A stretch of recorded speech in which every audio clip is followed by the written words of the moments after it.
बात तस्करा था अल्लाह की अमान की। अगर थक नहीं गए तो कह दूं, एक ही बात कहनी है, थोड़ी सी तशरीह के साथ कहूं। कहते हैं एक शख्स था, उसको दुनिया फिरौन कहती। फिरौन 500 साल तक हुकूमत की उसने। 5 साल नहीं, कितने साल, कितने साल, 500 साल। ओटों पर वो नहीं बना था बादशाह, अपने दिमाग की बुद्धि पे बना था बादशाह।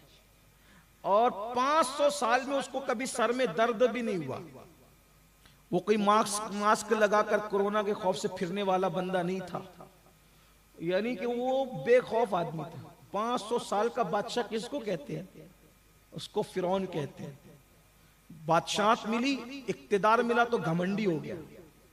और एक बात याद रखना, कुर्सी मिलकर ही इंसान की पहचान होती है, औकात पता चलती है कौन कैसा है। जब तक यजीद को कुर्सी नहीं मिली थी, खुल के एक्सपोज नहीं हुआ, कुर्सी मिली तो एक्सपोज हो गया, पता चला औकात क्या है। ऐसा ही है नहीं? तो फिरौन को भी कुर्सी मिली। इतना बेऔकात इंसान था फिरौन, इतना बेऔकात था फिरौन, उसका कोई काम धंधा ही नहीं था, कुछ नहीं था उसका, काम धंधा नहीं था, कोई काम धंधा नहीं था उसका, रिकामा इंसान। एक दिन उसने सोचा कि यार कुछ काम धंधा करना चाहिए। फिरौन ने, बात करूं ना आगे, फिरौन बादशाह कैसे बना? अल्लाह की अमान की बात आई तो बात आ गई, सुन लीजिए, कहीं काम आएगा, मालूमात रहेगी तो काम ही आएगा। फिरौन बादशाह, कुछ काम धंधा नहीं था उसको। उसने सोचा कि कुछ काम धंधा करना चाहिए, पैसे कमाना है तो करने चाहिए। तो बेचारे ने सोचा तरबूज बेचते। तरबूज क्या क्या बेच बेच के लोग क्या क्या बन जाते हैं ना। तरबूज बेचने के लिए तरबूज उसने खरीदा, बहुत सस्ता था तरबूज। गांव में खेत में मिला तरबूज सस्ता, और शहर में मिलता था बड़ा महंगा। तो उसने दिमाग लगाया, यार खेत में इतना सस्ता मिलता है और गांव में इतने, शहर में इतना महंगा मिलता है, बहुत बड़ा जल्दी मालदार बन जाऊंगा तरबूज बेच के। तो उसने जब गांव से खेत से तरबूज लिया, समझ लो कि उसको 10 पैसे का तरबूज मिला, और शहर में बिक रहा था 1 रुपये का। हालांकि उस वक्त रुपये पैसे नहीं थे, सिर्फ समझाने के लिए, समझाने की किसी बात है, वरना क्लिप कट की जाएगी तो बोलेंगे ये फिरौन के दौर में 10 पैसे और 1 रुपये कहां से लेकर आ गया ये। इसलिए कि लोगों की आदत होती है, इसलिए मैं थोड़ी वजाहत कर दे रहा हूं कि भाई वो सिर्फ समझाने के लिए बात होती है ना, समझाने के लिए। 10 पैसे का तरबूज लिया और 1 रुपये का शहर में बिक रहा था। वो बोला कि यार इतना फर्क कैसे? तो जैसे वो तरबूज लेकर के चला ना, तो सिपाही जगह जगह खड़े थे। बोला ला एक तरबूज इधर दे, वो बोला उधर दे उधर दे। तो शहर में आते आते उसके पास से तरबूज ही खत्म हो। बोला कि यार ये जरूर ये बादशाह के यहाँ सब चीटिंग हो रही है और कोई मामला सही नहीं है, सिस्टम इसका सही नहीं है।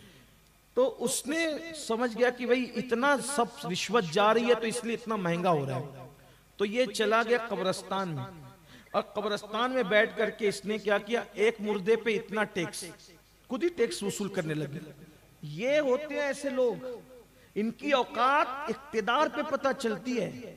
याद रखना, अच्छे लोगों को इक्तिदार पे लाओगे तो वो तुम्हारे साथ अच्छा सुलूक करेंगे।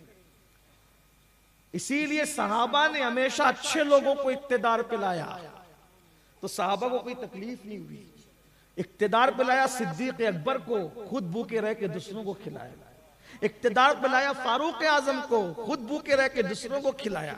पेवन वाला लिबास पहन के दूसरों को पहनाया। इक्तिदार पे लाया उस्मान गनी को, उस्मान गनी ने लोगों के लिए खजानों का मुंह खोल दिया। इक्तिदार पे लाया मौला अली को, झाड़ू मारते थे बैतुल माल में और नमाज पढ़ते थे ताकि गवाह हो जाओ कि मैंने पूरा बैतुल माल अल्लाह के बंदों पे खर्चा कर दिया। ये लोग, इसीलिए हमारे यहाँ सर नहीं गिने जाते, हमारे यहाँ राय गिनी जाती है।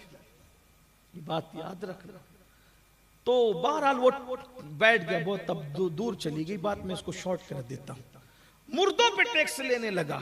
इत्तेफाक से एक दिन बादशाह के रिश्तेदार का इंतकाल हो गया, तो बोला कि लाओ टैक्स दो। तो बोला बादशाह के यहाँ टैक्स होगा, बादशाह नहीं मुकर्रर किया। अच्छा, इतना झूठा भी था। इसलिए कि ऐसे लोग झूठे भी होते हैं, झूठ में डबल पीएचडी होती है। एक मुल्क का ऐसा वजीर मैंने सुना कि जिसको झूठ में डबल पीएचडी है और उसको झूठ बोलते वक्त तो शर्म भी नहीं आती। गवर्नमेंट कॉल वालों को के लिए आज टास्क देता हूं, जरा गूगल पे ढूंढ के बताओ सबसे झूठा है कौन। यहां नहीं बोलना, गूगल पे ढूंढ करके बता, यहां नहीं बोलना। इतनी मुकद्दस महफिल में ऐसे गंदे नाम नहीं ले, लेकिन याद रखे। और झूठा था, फिरौन की बात हो रही भाई, सैयद साहब फिरौन की बात हो रही।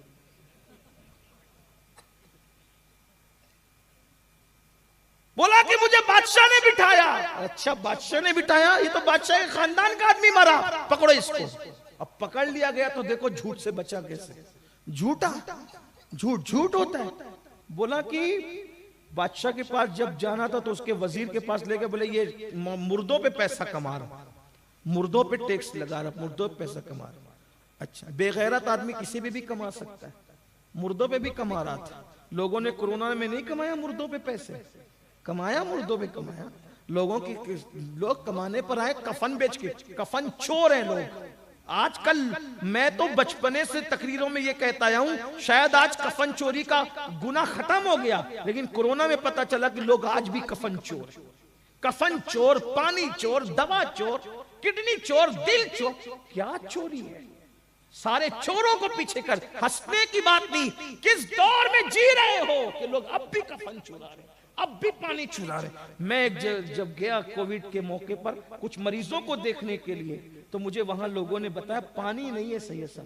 मैंने कहा मैं इंतजाम करवा दूंगा। नहीं, हुकूमत की तरफ से। मैं कहा फिर क्यों नहीं है? कहा वो पैसा खा जा रहे पानी का।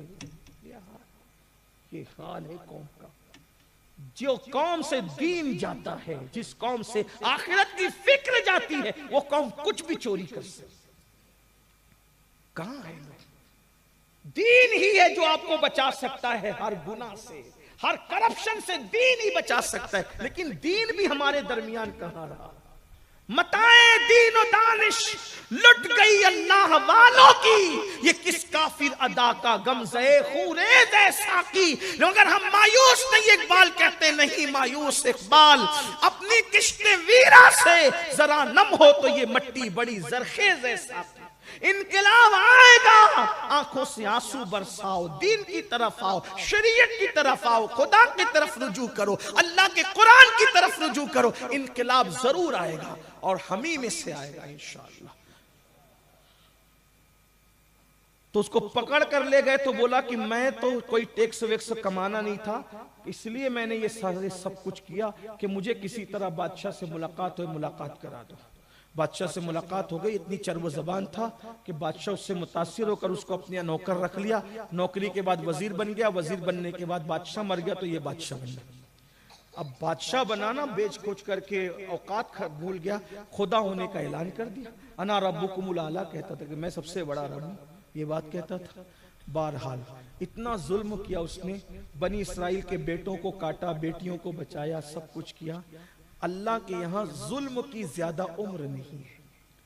जब भी कोई किसी पे जुल्म करता है तो अल्लाह की लाठी में फिर आवाज नहीं, अल्लाह फिर उसके लिए पकड़ करता। इन्ना बत्श रब्बिका लशदीद, तेरे रब की पकड़ बड़ी सख्त है। जुल्म अल्लाह को पसंद, किसी पे भी जुल्म अल्लाह को पसंद नहीं। उसने जुल्म किया, फिर अल्लाह ताला ने उसकी हुकूमत का 500 साल की हुकूमत का खात्मा फरमाया किस शान से। अच्छा, अल्लाह ने जब खात्मा फरमाया ना तो अल्लाह की फिर शान, अल्लाह की शान है। याद रखना, किसी भी हालात को देख करके कभी मायूस मत होना। लोगों के अपने प्लान होते हैं, अल्लाह की अपनी खुफिया तदबीर होती है। 500 साल तक इतनी गुंडागर्दी की, इतना जुल्म किया, इतनी ज्यादती की, फिर अल्लाह ने उसको कैसे तबाह किया, अल्लाह ने उसको कैसे बर्बाद किया। उसको ख्वाब दिखाया, उसको ख्वाब दिखाया। एक तारा तुलू हुआ, वो रोशन हुआ और उससे रोशनी फैल गई और उसका तख्त पलट गया। ख्वाब उसने देखा, अपने नजूमियों से पूछा, पूछने के बाद का इसका मतलब क्या है। देखो, खुदा बन रहा था लेकिन खुद के ख्वाब का मतलब भी नहीं पता था। बहरहाल उसके नजूमियों ने बताया एक बच्चा पैदा होगा जो तेरे तख्ते को उलट देगा, तेरी हुकूमत को खत्म कर देगा। उसने कहा बहुत आसान बात है, बच्चा पैदा ही नहीं होने दूंगा। जब बच्चा पैदा नहीं होने दूंगा वो बच्चा पैदा होगा नहीं, हुकूमत खत्म होगी नहीं। मगर अल्लाह की शान, उसने क्या किया, बोले जितने भी बच्चे पैदा हो चुके उन्हें कत्ल करो। जो माँ के पेट में है उन पर एक एक दाइया मुकर्रर कर दी, जैसी पैदा हो कत्ल करो। और आइंदा कोई भी शौहर अपनी बीवी के करीब ना जाए ताकि बच्चे खत्म, कोई पैदा ही नहीं होगा, बेफिक्र हो गया। अल्लाह की शान, अल्लाह जिसे पैदा करना चाहता है उसे पैदा करता है, और जिसे खत्म करना चाहता है उसे खत्म करता है। बिल आखिर ये हुआ क्या कि हजरत मूसा अलैहिस्सलाम अपनी मां के शिकम में आ गए। दाई वहां मुकर्रर हो गई, दाई मुकर्रर हो गई। हजरत मूसा पैदा हुए, फिरौन की दाई के सामने पैदा हुए।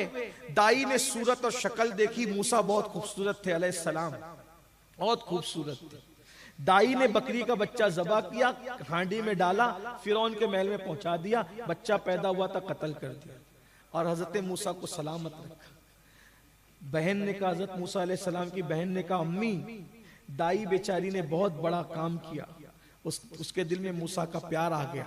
माँ अगर फिरौन को पता चला, नहीं पता चला था तो सिर्फ मूसा की जान को खतरा था, अब पता चला तो तुम भी मरोगी, मैं भी मरूंगी, दाई भी मरेगी, तो बेटी क्या करें।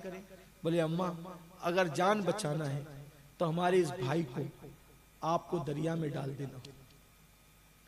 एक संदूक बनाया गया। सोचे जरा, तसव्वुर करें, जो चीज दरिया में डाली जाती है उसकी मिलने की कोई गारंटी नहीं होती। ऐसा ही उसकी मिलने की कोई गारंटी नहीं होती, क्योंकि दरिया बहता रहता है, बह करके चीज कहां जाएगी कोई गारंटी नहीं। लेकिन हजरत मूसा की अम्मी जान नबी की माँ मोमिना होती, नबी की माँ मुशरिका नहीं होती। अरे कोई बेनमाजी माँ की गोद में वली पैदा नहीं होता, तो मुशरिका माँ की गोद में नबी कैसे पैदा हो सकता। तो नबी की माँ के सामने संदूक लाया गया, संदूक के अंदर मूसा अलैहिस्सलाम को रखा, आंख में आंसू, ममता को जीते जी गोया के कब्र में डाल रही है, संदूक की कब्र में। क्या मजबूरियां थी, क्या इम्तिहान था, क्या आजमाइशें थी। अल्लाह तेरी भी शान है, महबूबों को ऐसे मुश्किल में डालता, ऐसे आजमाइश में डालता। यही अल्लाह की शान है, जिससे प्यार करते हैं उसके लिए आजमाइश के दरवाजे खोल देते। हजरत मूसा को संदूक में डाला, संदूक में बंद किया, रात की तारीकी में ले गई, दरिया के पास जैसे संदूक डालने लगी, आसमान की तरफ देखा। जो चीज दरिया में डाली जाती है नहीं मिलती कभी, क्योंकि दरिया बहते बहते कहां ले जाएगा। लेकिन फिर कहा आसमान, मौला जो चीज तेरी अमान में दे दी जाती है वो कभी नुकसान नहीं उठाती, मैं अपना बच्चा तेरी अमान में देती। अल्लाह की अमान, अल्लाह की अमान क्या चीज है मुसलमानों। कुछ पूरी तकरीर याद रहे न याद रहे, ये याद करके जाना। बहनें सुन रही हो तो उनसे भी तवज्जो चाहता हूं। अल्लाह की अमान, मूसा अलैहिस्सलाम की अम्मी ने आंखों में आंसू भर के कहा, मैंने अपना बच्चा तेरी अमान में दे दिया। इधर अल्लाह की अमान में, और दरिया ने अपनी लहरों पर उस संदूक को उठाया। खुदा की शान, नहर का एक हिस्सा फिरौन के महल से होकर के गुजरता था, उसी पर दरिया ने डाल दिया, और वो संदूक बहते बहते फिरौन के महल में चला गया। देखो कितने खतरे में चला गया, खतरे में गया। फिरौन अपनी बीवी के साथ बैठा, खुश, बहुत खुश था, बीवी के साथ दिल लगी कर रहा था। अल्लाह की शान, फिरौन जैसे काफिर के घर में आसिया जैसी मोमिना को पहले ही भेज दिया। क्यों? कोई आने वाला था। अल्लाह की शान, अल्लाह की शान। भाई काफिरों के यहाँ मोमिनों को भेजा जाता है बीवी बनाकर भी, मगर नहीं, ये शान है, उसकी अपनी हिकमत के तकाजे हैं, उसकी अपनी शान है। और फिर बैठा है बीवी के साथ, और जिस दिन से आसिया फिरौन के निकाह में आई उस दिन से फिरौन मर्द न रह गया। क्यों? इसलिए कि सूफिया फरमाते हैं आसिया को जन्नत में रसूलुल्लाह की बीवी बनाना था। सूफिया कहते हैं हजरत आसिया को जन्नत में मोहम्मदुर रसूलुल्लाह की बीवी बनाना था। फिरौन में उसे वो ताकत ही चली गई, खत्म हो। बहरहाल संदूक देखा तो उठाया, खोला तो उसमें खूबसूरत बच्चा, अंगूठा चूस रहा है, उसमें गिजा है। फिरौन बोला वही बच्चा है जिसने मेरी हुकूमत को खत्म करना है। आसिया ने कहा अरे सालिम ये कौन सी बात, ये तो बहुत दूर से आ रहा है, ये संदूक दूर से आ रहा है, अपने को औलाद नहीं है, इसी को बेटा बना लो, लोगों का ताना खत्म हो जाएगा कि फिरौन खुदा होने की बात भी करता है, खुद को औलाद ही नहीं। देखो तो सही अल्लाह मगरूरों को कैसे जेर करता है। बड़े डींगे मारने वाले ऐसे ही लावलद होते हैं। देख रहे हैं, अकबर भी बड़ी डींगे मारता था, औलाद नहीं थी, बहुत रोता गाता रहा। लोग कहते थे खुद को खुदा कहता है, औलाद पैदा करने की औकात नहीं। फिर क्या हुआ, औलाद के लिए एक गरीब सिपाही ने कहा औलाद होगी मगर शर्त है। क्या? बाबा फरीद के शहजादे शेख सलीम चिश्ती की बारगाह में हाजिरी देनी पड़ेगी, हो जाएगी औलाद, अगर नहीं हुई तो मेरी गर्दन हाजिर है। वहां लेकर के गया, बाबा सलीम चिश्ती ने फरमाया औलाद होगी, जा एक बार अजमेर शरीफ का सफर कर। लोगों को पता चला आगरा वालों, दिल्ली वालों, जिसको खुदा मानते हो वो मेरे खुदा के बंदे के पास भीख मांगने जा रहा है, ये तुम्हारे खुदा की औकात। देखा, ये अल्लाह वालों की शान है। बहरहाल वो तवील दास्तान है। तो बेटे का बेटा बना लेंगे, औलाद नहीं, लोग ताना देते हैं। उठा लिया, फिर क्या हुआ, लंबी दास्तान। उठा लिया, अब इसको दूध पिलाएगा कौन? इसलिए कि आसिया तो पिला नहीं सकती क्योंकि औलाद वाली नहीं है। बुलाया दाइयों को, इसे दूध पिलाओ। जिसको मारने के लिए हजारों बच्चे कत्ल किए थे, उसी को दूध पिलाने पे मजबूर हो गया। अल्लाह की अमान। अब दूध पिलाने के लिए सबाई दाइयां, वो फिरौन के सब वजीफा कार थे, सब फिरौन के मजहब और मसलक के लोग थे। इसने लिया, हजरत मूसा ने मुंह फेर लिया। उस दाई ने लिया, हजरत मूसा ने मुंह फेर लिया। उस दाई ने लिया, हजरत मूसा ने, जितनी दाइयां पिला रही है मूसा मुंह फेरे। चंद दिन के मूसा मुशरिका का दूध नहीं पी रहे हैं, मुंह फेर रहे हैं। वहां हजरत मूसा अलैहि सलाम की बहन मौजूद थी। उसने फिरौन से कहा, फिरौन एक दाई ऐसी है, असल में ये बड़े होशियार बच्चों की अलामत है, वो किसी का दूध नहीं पीते। बड़े पाक साफ बच्चों की अलामत है, वो किसी का दूध नहीं पीते। लेकिन तेरी हुकूमत में एक दाई ऐसी है कि जो बहुत पाक साफ बच्चे होते हैं, जो किसी का दूध नहीं पीते, वो उसका दूध पी लेते हैं। फिरौन ने कहा, अगर तेरी बुलाई हुई दाई का दूध मेरा बच्चे ने, इस बच्चे ने पी लिया तो फिर हम तुझे इनाम देंगे, उसको भी इनाम देंगे। जैसे ही हजरत मूसा की अम्मी के पास गई, अम्मी मूसा तो फिरौन के दरबार में है, उसके महल में है, और फिरौन उन पे इतना मेहरबान हो गया है, इतना मेहरबान हो गया है कि वो दूध पिलाने पे मजबूर हो गया है। चलो चलो जल्दी चलो, मूसा किसी का दूध नहीं पी रहे हैं। जैसे ही हजरत मूसा अलैहि सलाम की अम्मी आई और जैसे ही उनको हाथ में लिया, हाथ में लेने के बाद जैसे ही हाथ में लिया, अल्लाह की तरफ से इल्हाम हुआ, ए मूसा की माँ, तूने अपना बेटा मेरी अमान में दिया था, हमने जैसा कि वैसे ही सलामत तुझे वापस कर। ये अल्लाह की अमान है। अल्लाह की अमान में जो चीज जाती, कभी दुश्मन पालने पे मजबूर होता है। लेकिन बात आई है तो पूरी कर दूं। जैसे ही लिया, फौरन दूध पीने लगे हजरत मूसा। फिरौन खुश होके कहता है, तुम आज से हमारे महल में रहो, इस बच्चे की परवरिश करती रहो, जितना इनाम मांगोगे हम तुमको इनाम अता करेंगे। घर में अपने पास रखती अपनी अमान में, तो मूसा को कदम कदम पे खतरा था। अल्लाह की अमान में दे दिया तो खुद भी महल में आ गई, खतरे से बाहर हो गई। लेकिन एक बात ये कहता हूं, चंद दिन के मूसा पैगंबर ने किसी मुशरिका का दूध नहीं पिया।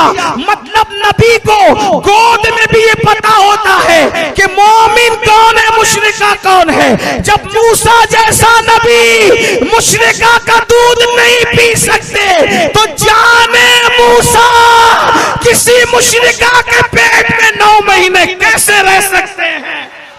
जब गैरते मूसा का ये आलम है तो गैरते मोहम्मदुर रसूलुल्लाह का आलम क्या होगा। लेकिन एक बात जरूर है, मेरे नबी ने मुशरिका का दूध तो पिया, मगर फर्क है, मूसा अलैहिस्सलाम ने मुशरिका का दूध नहीं पिया, मोमिना का पिया। और मेरे नबी ने जिसका पिया उसको मुशरिक रहने नहीं दिया। ये बड़ा मौजज़ा है। जिस औरत का दूध हुजूर ने पिया, अल्लाह ने सबको ईमान की दौलत अता फरमा दी। तो याद रखो, अल्लाह की अमान है, और सजदे के बगैर अल्लाह की अमान। आज से तौबा करो।